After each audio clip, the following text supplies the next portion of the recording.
There's so many places on earth I hope to visit in my lifetime, but ancient cities are always special for me.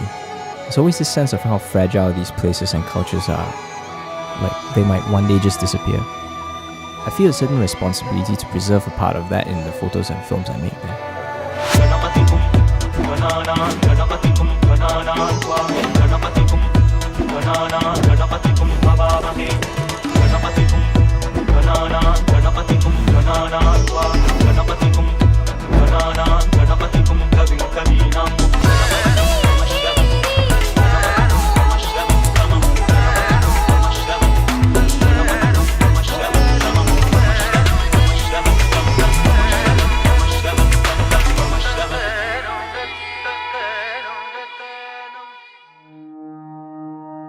Being a travel videographer is in some ways a bit of a curse.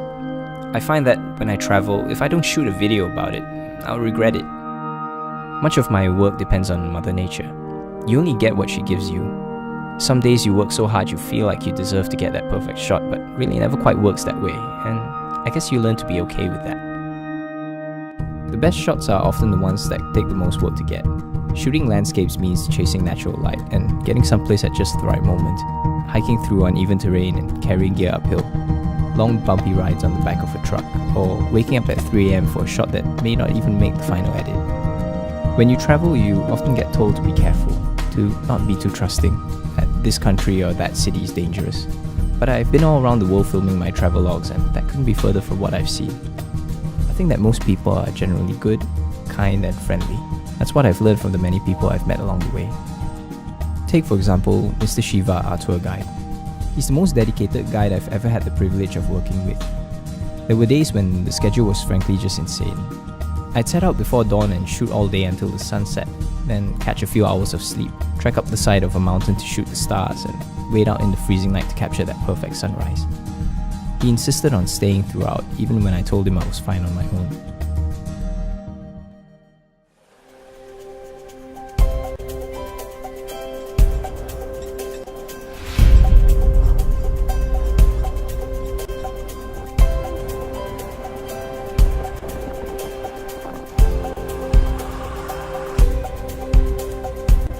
Shooting travel means I often find myself placed in uncomfortable situations.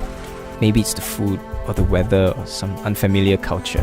But as you go, you learn to be comfortable with discomfort, because you know that when it's all over, you'll have the experience to keep and some amazing stories to tell.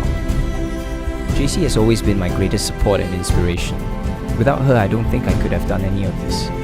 She's been with me on most of my trips, and after all the rough and challenging traveling we've had to do, I've never once heard her complain.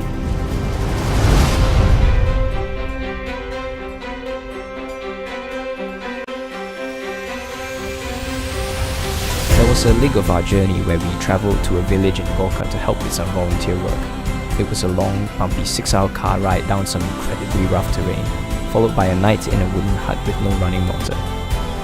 It was 7 degrees Celsius outside and there was no heater. I could tell from the look on her face that she was freezing. I don't think many people would have agreed to go through with that, and I'm truly thankful to have her as my companion.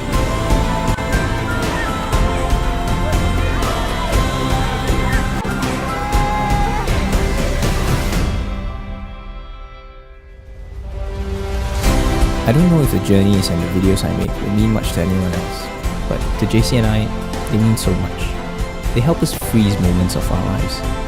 The trips bring us further from everyone else, but closer to each other. Even while working on the edit, I sometimes find myself looking at her over and over again, memorizing the details of her face, her smile, and where we've been.